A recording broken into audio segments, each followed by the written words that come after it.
There are plenty of great songs in the history of popular music, but very few receive the kind of praise that came from Paul McCartney.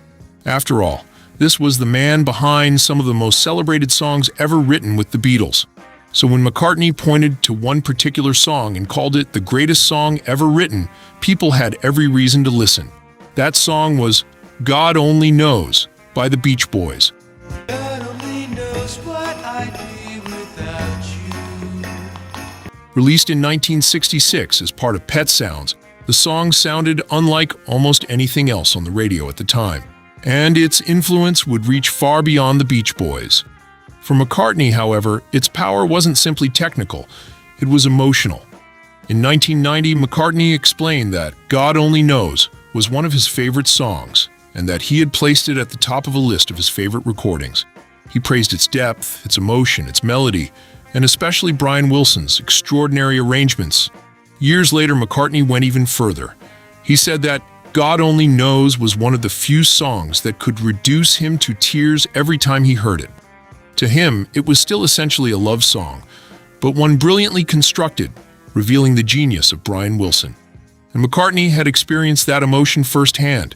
In 2002, he performed God Only Knows with Brian Wilson at a benefit concert in Los Angeles.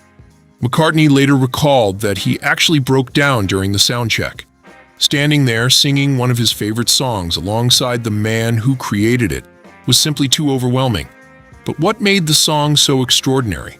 Part of the answer lies in what Brian Wilson did with the music itself. God Only Knows doesn't behave like a conventional pop song.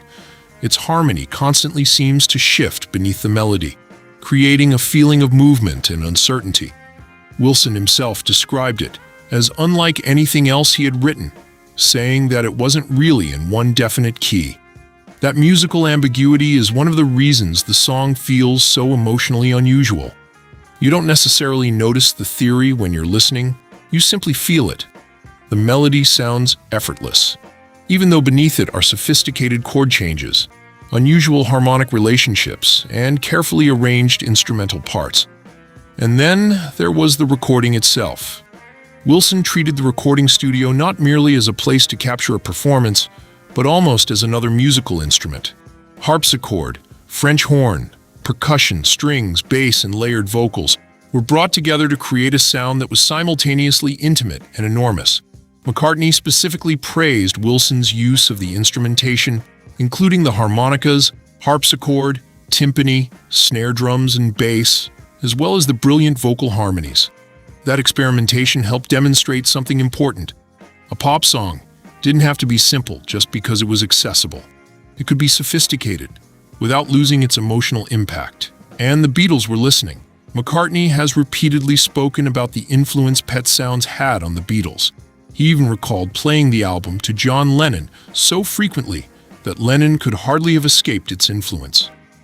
God Only Knows also became an important influence on McCartney's own songwriting, including Here, There, and Everywhere. The influence went beyond one song. Pet Sounds helped push the Beatles toward the increasingly ambitious studio work that would eventually produce Sgt. Pepper's Lonely Hearts Club Band.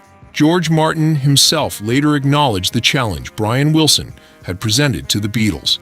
And perhaps that's the real reason God Only Knows remains so important. It didn't change music simply because it was complicated. It changed music because the complexity disappeared beneath the beauty.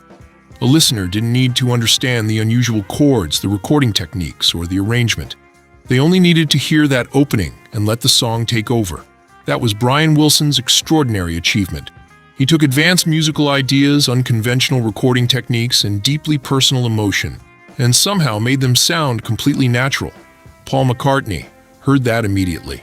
And decades later, his verdict still carries enormous weight, because God Only Knows wasn't simply another beautiful Beach Boys song. It helped redefine what a pop song could be, and once that door opened, there was no going back. As McCartney himself once put it, when discussing Pet Sounds, I figure no one is educated musically till they've heard the album.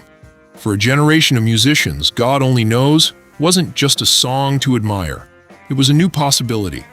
And that is why, more than half a century later, Paul McCartney's extraordinary praise still feels completely justified. God Only Knows didn't just sound beautiful. It changed what beautiful could sound like.